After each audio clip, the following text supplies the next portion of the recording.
தமிழக வெற்றி கழகம் ஆட்சி அமைத்ததிலிருந்து அதிமுகவிலிருந்து சாரையா நிர்வாகிகள் தாவேகா பக்கம் தாவினதை நம்ம பார்த்திருப்போம். ஆனா இப்போ கதையே தலைகீழா மாறி இருக்கு.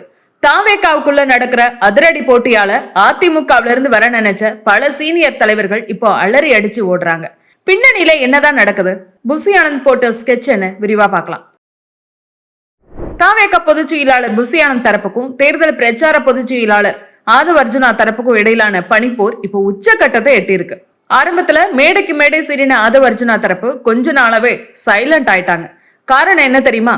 ஆதவ் அர்ஜுனாவை நம்பி தாவேகாவுக்கு வந்த அதிமுக புள்ளிகளுக்கு எந்த பதவியும் கிடைக்கல.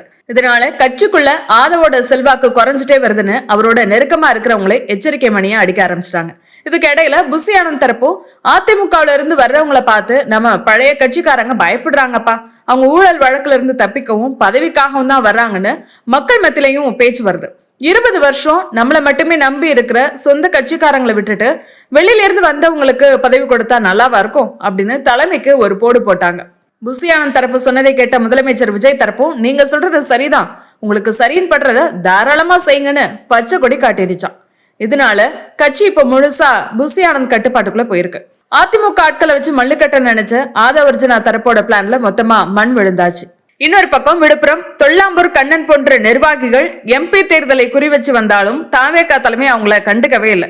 இதை பார்த்த முன்னாள் அமைச்சர் கடம்பூராஜு உள்ளிட்ட தாவேகாவில் ஐக்கியமான அதிமுக சீனியர்கள் புதுசா தாவேகாவுல சேர நினைக்கக்கூடிய மத்த அதிமுக சீனியர்களுக்கு ரகசியமா ஒரு மெசேஜ் தட்டி விட்டுருக்காங்க. யாரும் தாவேகா பக்கம் போயிடாதீங்கப்பா, இணைஞ்ச புதுசுல அமைச்சர்களை பார்க்க முடிஞ்சது, ஆனா இப்போ நேரம் கேட்டா கூட கொடுக்க மாட்டேங்கிறாங்க.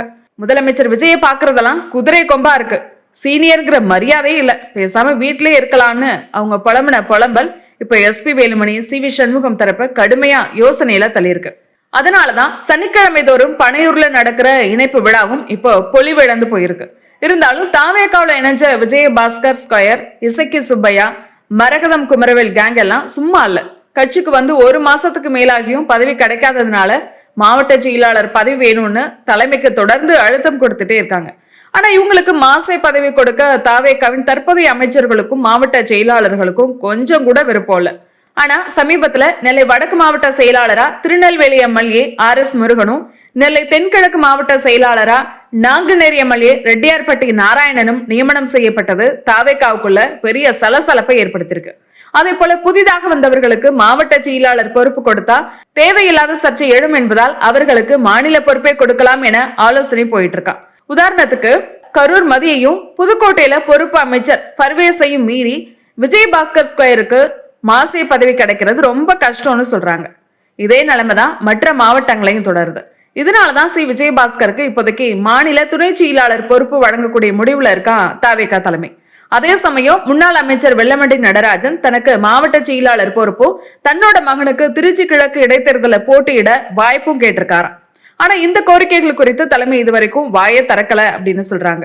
அதனாலதான் இப்போதைக்கு மாற்று கட்சியில இருந்து வந்தவங்களை சமாளிக்க மாநில துணை பொதுச் செயலாளர், சார்பு அணி பொறுப்புகள் போன்ற மாநில அளவிலான பதவிகளை கொடுத்து தற்காலிகமா அவங்கள அமைதிப்படுத்த தாவேகா தலைமை பிளான் பண்ணியிருக்கான். ஆனா ஒரு தொகுதிக்கு ஒரு மாவட்ட செயலாளர் கொடுத்தாலும் பரவாயில்ல, மாநில பதவி வேண்டான்னு வந்தவங்க அடம் பிடிக்கிறாங்களாம். வந்தவங்களா வளர்ந்தவங்களா? தாவேகா தலைமை யாரை கைவிட போகுது? விஜயபாஸ்கர் ஸ்கொயருக்கு என்ன பதவி கிடைக்க போகுது? ஓரிரு நாட்கள் நமக்கு தெரிஞ்சிடும்.